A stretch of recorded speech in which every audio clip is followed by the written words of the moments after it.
Okay, we are live. We are still dismantling the mask. But today our focus is going to be on, and we've heard this term a lot, the black sheep of the family. What does that mean and what does it have to do with narcissistic abuse? You're going to find out very quickly that they are kind of intertwined. But as always, before we start any live, this is dedicated to my daughters because I missed them so much. And the thing actually worked. I actually saw it in a video. So I'm going to go ahead and share our personal affirmations with you. Feel free to utilize them. They do nothing but empower you. This live and every live is driven by a father's love for his daughters. These are the affirmations we share. And now, we share them with you. I am going to change the world. I am very intelligent. I am very powerful. Welcome to the Now movement, where truth becomes freedom and peace becomes power.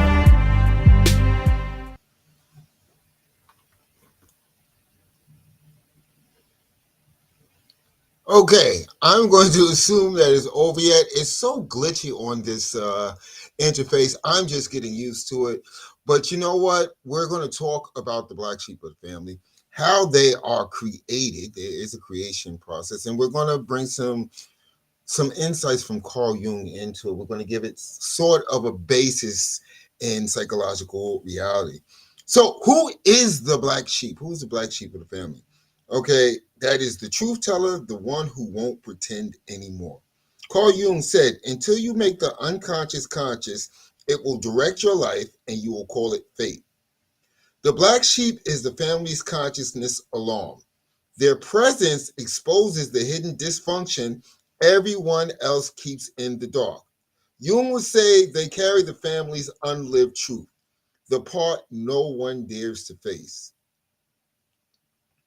So the black sheep of the family actually, I mean, just to break it down a little bit clearer for those that don't understand Carl Jung, the black sheep of the family is the one that actually sees the dysfunction. They see the truth of what's going on. They see that something is wrong. And you will find, just like narcissists have masks that they constantly have to upkeep, they constantly have to keep perfect. The family sees the black sheep, or the one that sees through the dysfunction, the one that sees through the mask, as a threat to that mask. Just like in interpersonal relationships, once the narcissist sees that you know who they are, you become a threat. Okay, they begin to hate you because you have seen the truth. Now, the black sheep of the family, everybody will paint them as being a bad person. Okay, because what's happening is they know, they can sense this individual sees us for who we truly are. It's not about that old saying that people have, hey, what happens in this house stays in this house. It goes further than that. Okay, we're talking about dysfunction. So what you will find is the whole family will come against that truth teller. Think about it. Have you ever been in a conversation? I know this happened many a times, where you're in a conversation with someone and they are bad mouthing a family member. I mean, they're going all in. You would think that this wasn't their mother, their father, their brother, their sister, their cousin. You would think this is a complete stranger from the way that they're going in. What you are seeing is basically the smear campaign, because they know that this family member knows about the dysfunction and they've got to stop the truth from getting out based on that principle of what happens in this house stays in this house. So the black sheep, left a few notes here. They're the ones who won't pretend anymore. They are the truth tellers and the cycle breakers, seen as the problem because they see the problem. So they are usually given, and this is strange because they are being forced to wear a mask. They're being forced to comply with this mask of dysfunction. Okay. Many people, this is part of the trauma bond that children sometimes have when they leave the nest. I mean, they're rushing there, but there's something inside of them. Carl Jung would call it their shadow, because that mask is still in them. And I'm going to get into that a little bit later. It's really kind of crazy. So family systems built on image need someone to carry the blame. Again, we're talking about mask. In an interpersonal relationship with a narcissistic person, you will find that everything is about the mask. Okay, keeping everything intact. And you know what? The strange thing about it is, when we look at children, they are punished for seeing past the mask. I talked about this in the previous live. Please go check it out. Okay. All we do is dismantle the mask this month. Okay. So children, they are basically gaslit. They're giving the reward punishment based on how they adhere to the mask. In other words, you see this, you see us, but you will not become the truth teller. You will not let the outside world know that we are wearing this mask. And you'll find the same dynamics that you see in interpersonal or romantic relationships with, I can't call them romantic, but relationships with narcissists. They unleash all of their rage. They unleash all of their envy. They unleash all of their jealousy on their victim, who should be their partner. But the same thing happens with children that have narcissistic parents or narcissistic siblings. The rage is thrown on top of them because they are the truth teller. They are the ones that have the ability to speak their truth. This is why I just came off of Survivor Story Saturday. Please go by Now TV, check it out. Dr. Jamie Hughes actually dropped some really good gems about the dynamics that comes from narcissism and how they affect small children. Okay, because he retold his truth from when he was 9 years old. Okay, many people don't understand this is a real thing, and this has the capability, especially in family units, because remember, a child does not comprehend what is going on. You're talking about a unformed thought process here. Okay, in fact, the best case scenario is that we as the adults in the family unit should be imparting great empowering thoughts, like the empowerment affirmations I did in the beginning. This is what I want to give my daughters. This is what I gave my sons. Okay, ways to empower themselves without feeling that they needed to walk on eggshells.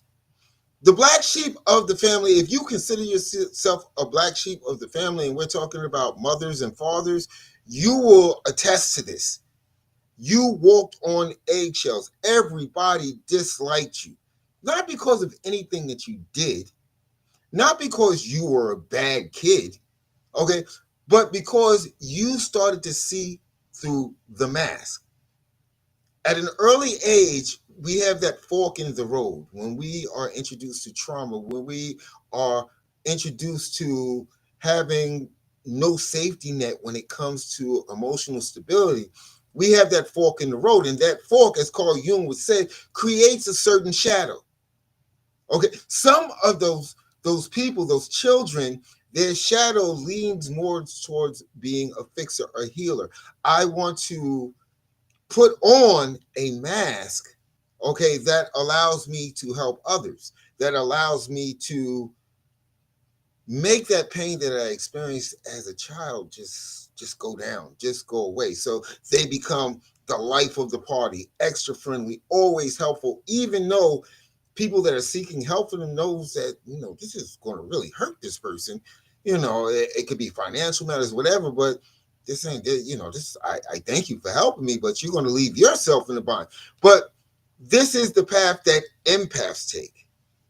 Whereas the narcissist actually, and we're not talking about interpersonal at this stage, we're talking about family members. They want to protect their mask. Their mask is based on I am an empty shell. This is where you see the dysfunction come in. Another thing that I wrote, and I just talked about it, the scapegoat absorbs tensions that others refuse to face.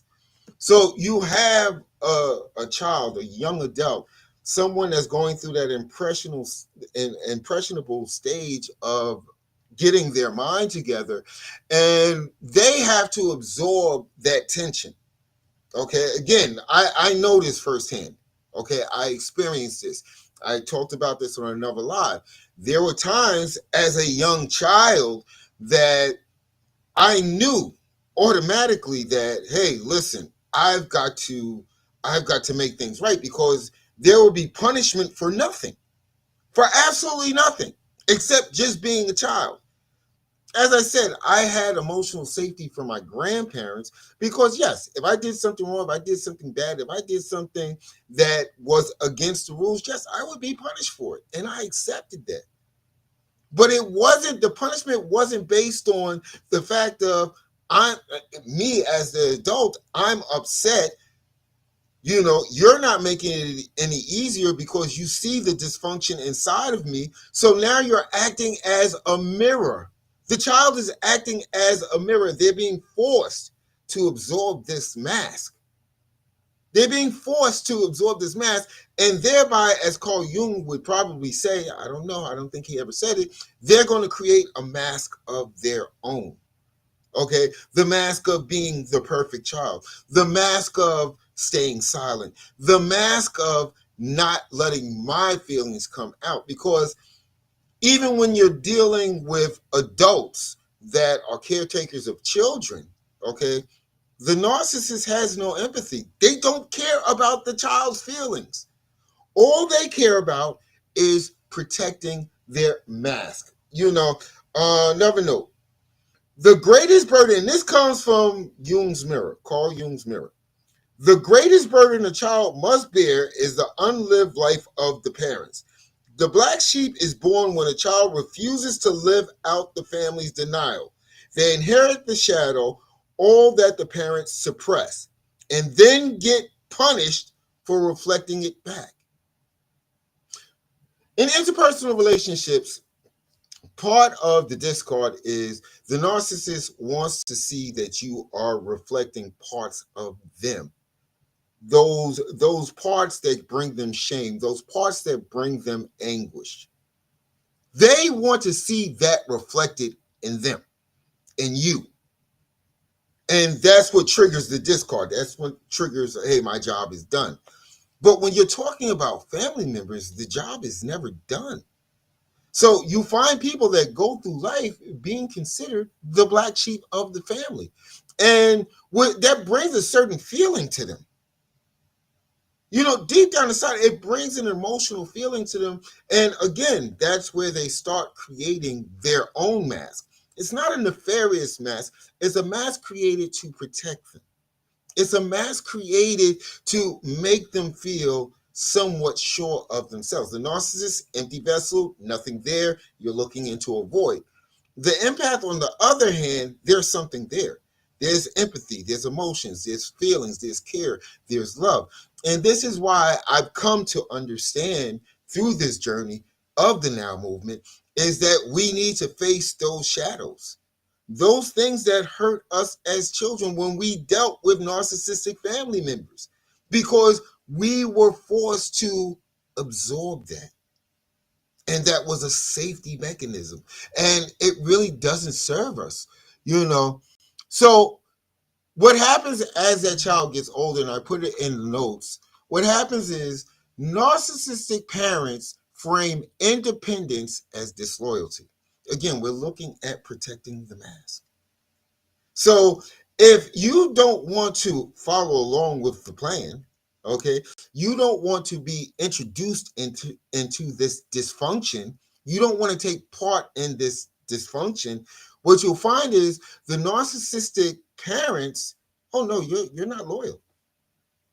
You're not loyal. Hey, blood is thicker than water, so therefore our dysfunction should always be thicker than water. You need to take part in this, okay, or we have nothing to do with you. And that's a lot for a child or a young adult or a teenager to have to deal with, that my family isn't going to accept me unless I accept this dysfunction. One of the things that I find, especially as I go through my own battle, okay, one of the things that I find is, when you have these family units that have all of these narcissistic tendencies, okay, they sign off time after time.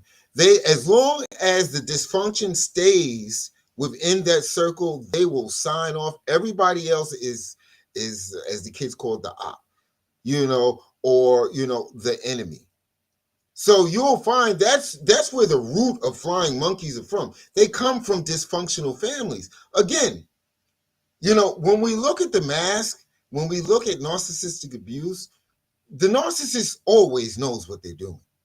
It's not like they're doing this, and I say a lot, they're like chipmunks, they just do the same stuff all over and over and over again. No, they're completely aware of the evil that they're doing.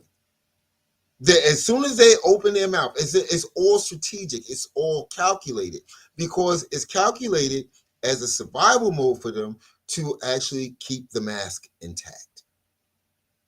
Okay, so when you look at these family units where there's all of this dysfunction, yeah, if one of the narcissists goes outside, starts a relationship, goes through the narcissistic pattern, the family members are going to support that because it's part of the dysfunction.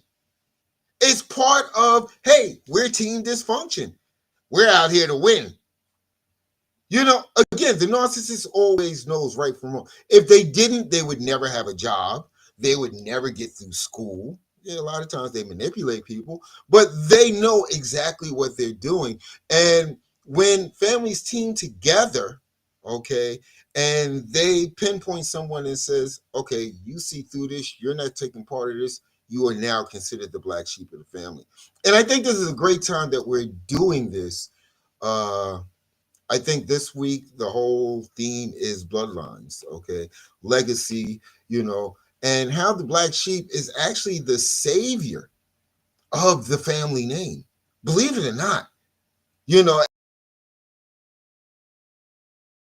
as black it seems like the black to the top, and it's like the what's that story called? The person that can't win story. They can't win, and then I went to a junior high school. This story time. I went to a junior high school. It's called Brian Piccolo, and Brian Piccolo is a football player, and he came down with cancer, so they named school after him. But from what I understand, from what I remember, he was a great player, and I think he won like a championship or a Super Bowl that his team had never even come close to winning. So the underdog. So the underdog always shines through. Regrettably, he passed on. So from his battle with cancer. Uh, so the way that the family looks at the black sheep, and I put this as the last sentence, was they need you to be wrong so the illusion feels right. Again, once we're dealing with narcissistic abuse, once we're dealing with narcissistic and toxic people, again, it's all about the illusion. It's all about the presentation, okay? Which I got to get better at the presentation of this. But that's what it's all about. It's all about the presentation. And as I fight my own battle right now, what I did, I don't even call it a battle. I really don't, because what we do here at the Now Movement, No Other Way, is no matter what pain that I'm experiencing, this is what I try to teach other people. It's an alchemical process, okay? So what I will do is I will constantly turn pain into purpose and pain into power. And I think last week I was like deep in the woe is me pity parade. I miss my kids. And one of the things is, and one of the things that I teach others through private messages and stuff like that, is that you can't continue to be triggered. You can't continue to be pulled in. You can't find yourself in the position where you are back under control. So no contact and gray rock is my Bible. That's what I do. And what I do is the pain that I'm feeling, whenever I'm feeling the ache of missing my daughters and stuff like that, I just jump on and say, what can I do to be of assistance? What can I do to bring, you know, purpose to the Now movement. And by the way, if you just joined me for the first time, the Now movement stands for no other way but forward. And this is the mindset that survivors need to take if they have found themselves in narcissistic, abusive relationships. They're trying to pick up the pieces, they're trying to figure it out. And I came up with that one day. I was just like, there's no other way but forward. There's no, I never like to find myself stuck in past reflection for too long, because what happens is you get stuck there. And I can't stay stagnant. I'm just not that person. I've never been that person. I can't stay stagnant. So the only way is to move forward. And I turned the pain of basically missing my daughters into this Three Little Owls company. The last week I've been talking to different coffee vendors and stuff like that, and creating, and this is for them because I call them my Three Little Owls, because each of them, as they were growing up, had this love for owls. I used to show them YouTube videos of owls and stuff like that. So that's like my nickname for them, Three Little Owls. Um, so we're launching a coffee brand. I think it's going to take about 2 weeks before it'll be up there, but it's going to do a couple of things. Not only does it honor them and it gives them something to look forward to, because my goal, my wish is that they will take this over and this will be their thing. Again, creating legacy of peace, legacy of purpose, and they know this is for them, Three Little Owls. I don't know, it's not like I have pet owls. And, I thought this would be a great way, a really great way to show them that, hey, you can do whatever you want. Whatever, the thing that my grandfather used to always tell me, as long as you put your mind to it, butcher, you can accomplish anything in this world. And I always want them to accomplish things that can be seen as being positive, things that can be seen of being of assistance to others. And since I'm a coffee addict, if they throw me a bag every once in a while I'm in a nursing home, I'm good with that. But yeah, and coffee is the way that many people start their day. They start the process of reflection, and we want to be a part of that. The Now movement wants to be part of that. Plus, it allows us to do more stuff, and there's so much more that we want to do. So as we move along, again, we talk about the dynamic between uh, children, young adults, teenagers, and narcissistic families. Um, when you speak truth, the mask fractures and the system fights back. And this is where you would never think that you would have a smear campaign in your own family. You never would, but it happens. It happens. I have witnessed it where my narcissistic abuser would just talk about people, and it was usually the people, from what I started to figure out, it was usually the people that either didn't go along with the plan, or they didn't find themselves attached to the plan. So this, as I became free from the chains, as I started to awaken, I started to put all these pieces together. And I was like, oh, that's why they talked about them like that, because they didn't go along with the plan. They didn't, adhere to the playbook. And at times, just for me, from the outside looking in, I would see some of these people speak up, and the backlash would be brutal. It's like, how dare you say something about this? And how dare you speak about this person? This person is this to you, and you should never speak to them. And God forbid they shared anything with me. How dare you show somebody our mask? So the system, being the dysfunction that has been built into this family unit, will always fight back, almost like the Matrix. Okay, the agents will always, if there's any sense of order, being that Morpheus, Neo, and Trinity were that sense of order, hey, the agents are going to come out, the squigglies are going to come out. Everything is going to come out to protect that system that is built on, just like the Matrix, built on illusion. So how do they do this?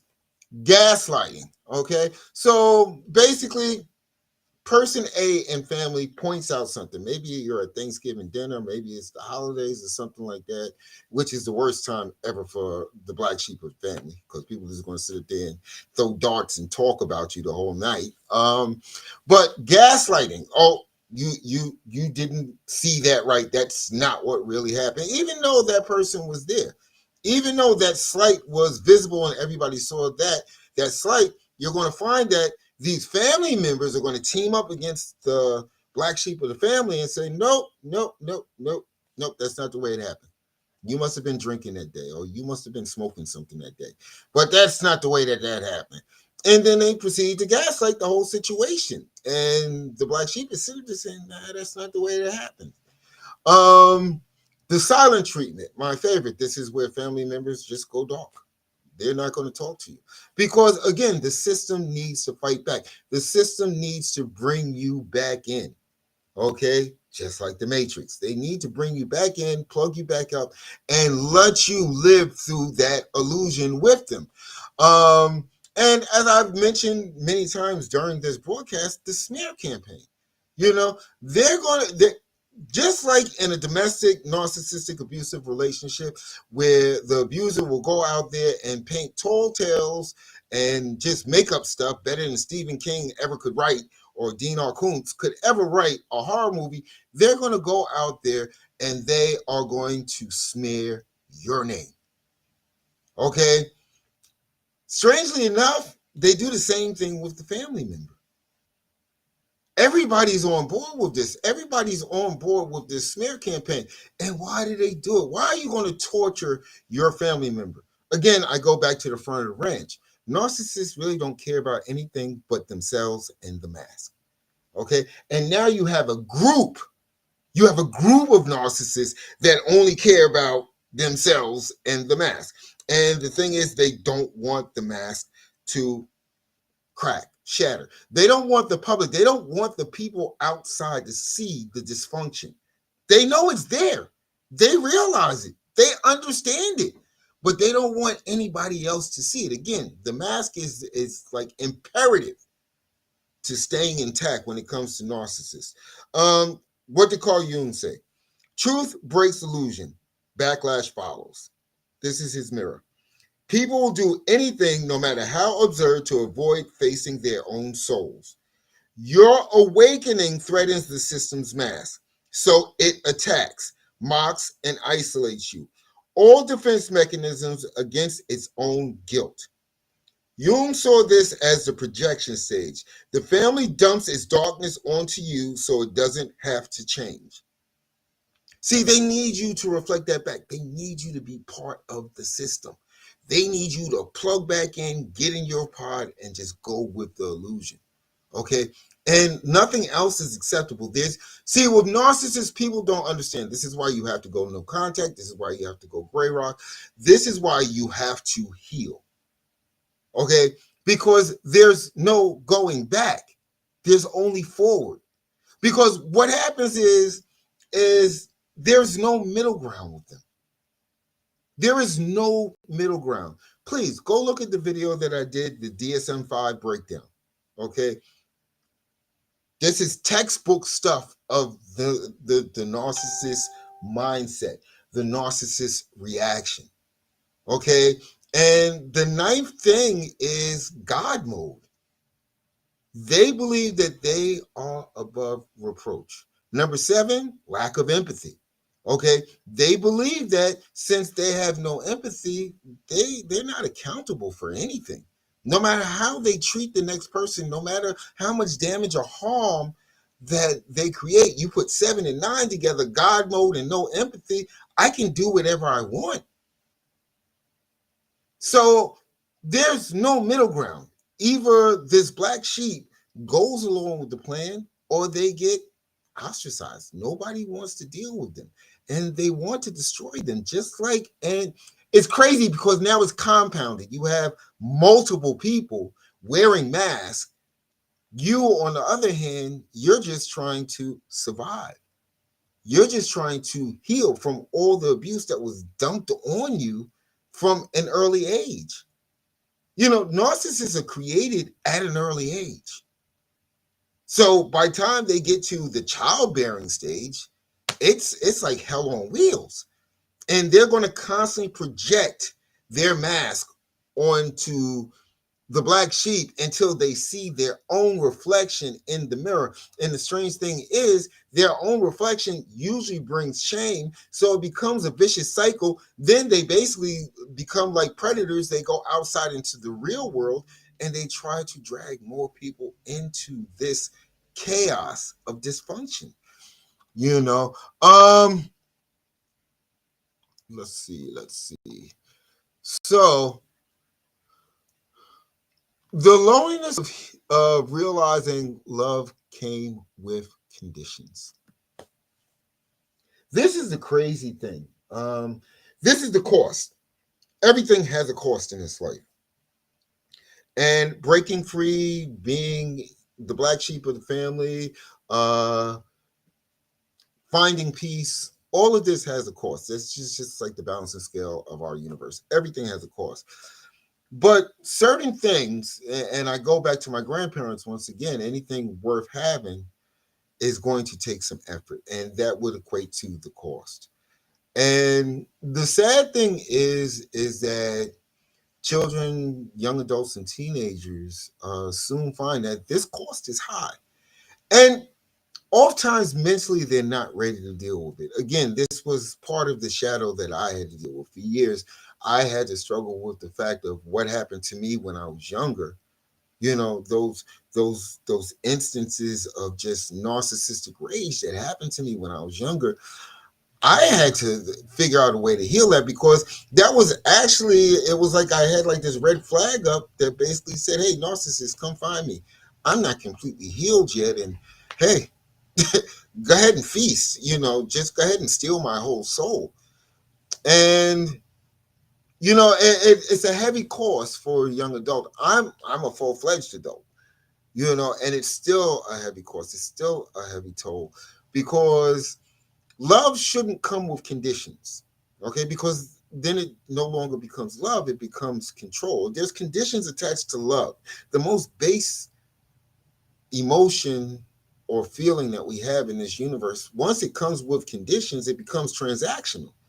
It's no longer love. Love is the purest thing in this universe.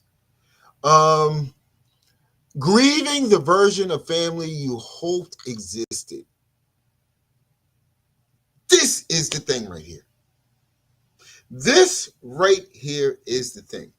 Many survivors of narcissistic abuse, I'm talking about interpersonal relationships, husband, wife, spouse, boyfriend, girlfriend, part of the hurt, the grief, the trauma bond that you need to get over is the illusion that you kept in your head that these people must be good people. I mean, you go to school, you talk to your friends tell you their parents are like this. You see little glimpses of this within this family unit, and you think, oh, they're just, again, the same things that I said to myself. Oh, they're just having a hard time. Oh, there's a lot of stress. Oh, bills are piling up. And you keep on telling yourself, I remember telling myself this as a young child, but it's all breadcrumbing. It's all to keep you hooked into the illusion. And again, narcissists know exactly what they're doing. They sense that. So this would be essentially love bombing for a child. Those happy moments that you remember as a young adult, those proud moments where they celebrated you for 5 minutes and then the next day they're tearing you down for doing it. If you stop reflecting back to them, see, you're made to pay for all the things that they wanted to be inside. As the black sheep, you're made to pay for that. And this is part of the reason why I miss my daughters so much. I don't want them to experience this dysfunction where it's not about love, the purest thing in this universe. It's not about love. It's about maintaining a mask. Will children become pawns, okay, or pieces that the narcissist feels that they should be admired for, but it's stunting their emotional growth. You can't You can't stay in dysfunction and figure that everything is going to be all right at the end of the rodeo or at the end of the circus or at the end of the movie. It's an illusion. It's an illusion. There are many narcissistic parents and family members that give off the illusion to actually protect their mask that, oh yeah, I'm a loving parent. Oh yeah, I'm a loving brother. Oh yeah, I'm a loving sister. They put on this mask in public so nobody sees the hideous nature that lies deep within them. You know, as there is that painful course of you know, understanding that you're not going to get closure, just like with an interpersonal relationship. Once you accept that, and that's a hard pill to swallow. I'm never going to get closure. In an interpersonal romantic relationship, the narcissist moves on in a matter of days, if not a couple of months. I don't care if you've been together for 50 years. It doesn't matter. Okay, because the mask and admiration are the most important thing. Nothing comes before that at all whatsoever. That is what is important to the narcissist. I need to have a constant influx of admiration. I was just watching a talk given by another psychiatrist. Well, not another because I'm not one. By a psychiatrist, and he basically said one of the things, a few of the things that the narcissist dreads, that they hate, that actually starts to help them dismantle the mask, is that once they get older, that that just instills fear into them, because now the things that they used to use to entrap people, that's going. That's going. And then he said they become promiscuous. They become promiscuous because it doesn't matter where the admiration comes from. They just need it. Again, an empty shell, it needs to feed itself. So now you've got Mr. or Mrs. Sleep around, because as long as a person is giving them admiration, that's a small, and again, no empathy. So the act, the intimate acts are not what you think they are. They are illusion. Just just so they can feed their mind and say, hey, I'm getting admiration now. This person sees me as I want to be seen. So I'm going to go ahead and be this way as long as I can get that. It's not even about the new supply. It's just a constant need for admiration. So when they get older, what do you do? What do you do when you're not Charlie at the gym or Sharice that's got the nails done, hair, and you got to go find that really, really, accentuating push-up bra? What happens? You can't use the same entrapment techniques that you used to use. And with family, it becomes the same way. You have to understand that there won't be any closure. If you're dealing with narcissistic people, they're like that from the day they became narcissists until the day they reach over into the other reality. And most of us are hoping hell. But that goes beyond things. But until they cross over to the other reality, they're going to be narcissists. There's no changing at this stage. And as children, young adults, and teenagers, that's a hard pill to swallow, my family, because what are we taught growing up about family? My family will never see me as part of this family. My family will never truly love me. My family, is only there to utilize whatever they can get from me, and then they have no use for me. That's a hard pill to swallow when you think about that. It really is. Let me see. But you know what? All is not bad. At the end of the day, it really isn't bad. And why is my mouse not working? Because I can't see the damn red bar. So let's move on. So all is not doom and gloom, and I'm going to be honest with you. A lot of times people think that, oh, this ain't going to work out. The way this Minister Robinson is talking, I'm screwed. But you're not. You're not. And this is part of the reason why I have Three Little Owls and company. There is power in being the black sheep. There's an inherent power. Once you start using those alchemical processes of turning pain into power, not focusing on the negative, focusing on the positive, learning that you do have worth. No matter what your family members are telling you, you have worth. And that's what they're scared of. Just like with romantic narcissists, why do I keep on saying that? Interpersonal relationships with narcissists, the only reason that they were attracted to you was because you showed them something that they didn't have inside of them. You showed them empathy. You showed them that you could love. You showed them that you can care. And you probably had a specialized skill set. Okay. Something that they've always wanted, but because they're narcissists, they can't have.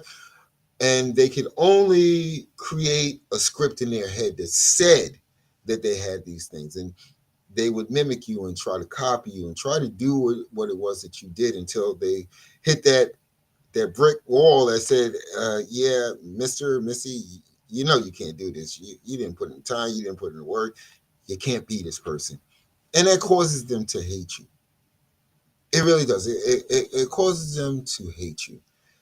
And for someone, whether it be family member or interpersonal relationship, for someone that you who have the ability to be empathetic, the ability to care, the ability to love, that hurts. Especially when we're talking about family. There should be. I have a huge respect for family. Because of what I went through, my family is kind of fractured. But I've always had a huge respect for family based on the concept of what family should be. And I guess in a strange way, for years, I was considered the black sheep of the family. I did everything to keep the shadow at bay because I had my own little shadow. So my thing become bigger, better, faster, and stronger. So I would do things that most people would just say, that takes a lot of practice. That takes a lot of time. I threw myself into it, from a young age, I wanted to, I tried to rhyme once. I tried to be a rapper. It's not for me, but I became a pretty good DJ. I became a pretty good photographer, became a pretty good videographer, became a pretty good author. That was part of my shadow. That was part of, I guess, as Carl Jung would say, that was part of my mask. And everything that I have done in this life, as I look back, has always been to bring joy to somebody else. Because I think deep down inside, when I would wrestle with fighting the shadow down, I didn't have any joy. I didn't have those good memories to pull off of, except the times that I spent with my grandparents. I will talk people to death about my grandparents because those are the happy times that I remember. Those were the emotionally safe times. But the rest of my family, oh, that was dysfunction on a roller coaster. It really was. But there's power in that because you learn to turn pain into purpose. You learn to turn pain into power. Basically lead into gold, the pain being the lead, and then you create something beautiful. You create something that the world would see as valuable, something that those around you would treasure, But another thing is the exile becomes the example, When I was going through, not only because I believe that I'm chosen, but as I was going through my isolation ritual that was sped up and helped along by my narcissistic abuser, while I was going through the isolation ritual, I noticed one thing. I noticed that sometimes this is done on purpose. Sometimes our high power universe says, I'm going to sit you down there by yourself for a second and make you think. It's almost like being in a deprivation chamber. Once your body and your mind says, I can't feel anything. I can't see anything. None of the five senses are working here. And then you reach that moment where you see, hear, and understand everything. And sometimes exile or isolation will give you that power, that superpower to begin to understand. That was part of the reason that I was able to see things clearly. The narcissist didn't know that, but by attempting to isolate me to make me feel unwanted, what I did was, I had to confront my shadow. Okay, and once you get past the stage of why is this person treating me this way? Why is this person isolating me? Why do I feel like I'm in a house and not being in a house, but I'm on a cell block here and this person is just passing me in the corridors? Why do I feel this way? And when you stop addressing the problem and you start looking for the solution, things start to shift in your mind. So isolation made me, at the very least, study what narcissistic abuse is. What am I going through? What is happening to me? Why do I feel that, this isn't normal? Started opening up doorways, started studying, started becoming like well knowledgeable about this stuff. And then that's when the shift really took place. As with everything that I've done in my life, I decided I'm just sitting up there one day in isolation. What if somebody else is going through this ish?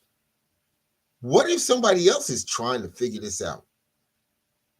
What if somebody doesn't have the I guess motivation to sit down and study this stuff? They're going to stay trapped in here. Oh no, I got to get them out. And then that isolation on I guess on the edge or the ledge of survival mode helped me build the Now movement, because I realized this was survival mode. This was done to make me forget, to make me ease the pain, to make me come to grips with what just happened. And what I did with that is I just turned it around and I just kept on working. And as I worked, that forced me to research more. It forced me to reach out to people. It forced me to talk to people. It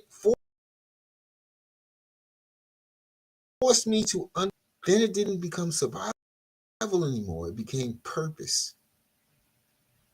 It wasn't something that was just done to ease the pain anymore. It wasn't something that was just done to make me forget. And I came to that realization a couple of weeks ago. I sat down and I was like, well, what have you created here? You have created a movement. You have given people voices. You're giving people information that they can actually use. This is a movement. And of course, I love my daughter. I love my sons too. They're doing great. I couldn't be prouder of them. My twin boys, and we had a little fractured relationship because of the previous narcissistic relationship. But we rebuilt it. It was important enough for me to rebuild that connection with them. And as I look at what they're doing, I'm like, wow. Every once in a while I'm on the phone with them and say, Dad, yeah, we remember when you said this. And yeah, Dad, I remember when you showed us how to do this. And I remember when you got mad at us and you told us this, and this. That's where I'm at right now. And as a parent, that is the most important thing. If at the very least that you didn't raise dysfunctional children, that should make you feel proud that your children have the capability to, as I tell my daughters, to change the world. And every time that they tell me that it was part of something that I said that or something that I did, mind blown. And peace replaces performance. And I think before I even got to that, that's what I was talking about. As survivors, be it domestic, interpersonal narcissistic abuse, or being the black sheep of the family, once you pay the heavy cost that peace extracts from you, and it will, I'm not going to lie to you, it will. It's not something that's going to happen overnight. It's not something that is going to just like a magical elf is going to walk in and tap you on the head and say, "You've got peace." No, it's going to take work. I haven't watched TV as far as broadcast TV or like streaming stuff. I haven't done that in 3 months. I tend to focus on finding stuff on YouTube that's going to help me anchor my mind and help me find peace and get me to the next day. Because this is, I think especially past relationship dynamic with the family dynamic, this is what you have to go out and seek every day is peace. As we come to the holidays and now you have an obligation to show up at the family dinner, you have an obligation to show up at this holiday event with your family. And in the back of your mind, you're saying, I don't want to be around them. All they do is pick on me. All they do is talk about me. All they do is try to make me feel less than what I am. Does that feel like a narcissistic abusive relationship? That's what they're going to do, and I get it. You don't want to be around, but you go back to the concept of family and you say, you know what, I'm just going to suck it up. I'm just going to suck it up. I'm going to take the plate to the table. I'm going to make sure that I don't drink nothing at night because everything's going to bubble out. I'm going to ignore everybody, or at the very least, I'm going to do this for my kids, and I don't even want to bring them there. But this is the cost of peace, but it's worth it. Finding balance and finding peace will always be worth it, and you deserve it. You deserve it. When I created Three Little Owls and Company, I was like, oh my God, if they see this, they are going to be like, did Dad just make that for us? It's going to find balance. Everything. That's what I tell myself every morning. Every day that I miss them, I tell myself everything finds balance, and I believe in it. This is something I've been telling people for years. Everything eventually, sooner or later, finds balance. But as the Stoic greats always said, Aurelius and all of those people, they always said the same thing. You can't control what's outside. You can only control what's in your mind. And at the end of the day, go out there and speak your truth. If you're a black sheep, green sheep, whatever, it doesn't matter. Always speak your truth. Don't worry about the smear campaigns. It's going to come. Don't worry about, oh, I got to go to this family function. Freaking God. Why? Why me? Can I send a clone? No, just go. And always remember, you have no control over someone else's actions, only on your own actions. That's the only control that our higher power has ever given us, control over ourselves, to choose peace over chaos, to choose peace over dysfunction. I think that is so important. I want to thank you guys for joining me. I guess I forgot this slide because I was just going down my whole soapbox thing. But I think this is an important slide for you guys to always remember. You were the proof the system could heal. They just weren't ready. Your boundaries are not betrayal. Every generation needs one person brave enough to stop the cycle. You are not the black sheep. You are the blueprint. You are the blueprint. You really are. You are the blueprint to a better way of life. You are the blueprint for the little ones in that narcissistic family unit, because they're going to look at you and they're not going to see you as the black sheep. They're going to see you as someone that's powerful, and you have the capability to rewrite the script. And since all my lives are dedicated to my daughters, I think we should share our affirmations. That's what we used to do at the end of our little Zoom meetings. Let's get it going. I am going to change the world. I am very intelligent. I am very powerful. And that last line actually fits right here. So if you're considered the black sheep of your family, remember, You're the black sheep because you're very powerful. Minister Robinson, Church Real Talk, founder of the Now movement, No Other Way But Forward. And I'm going to tell you guys, the reason why I do this is because I want you to keep healing. Of course, I want you to stay powerful. And love you guys.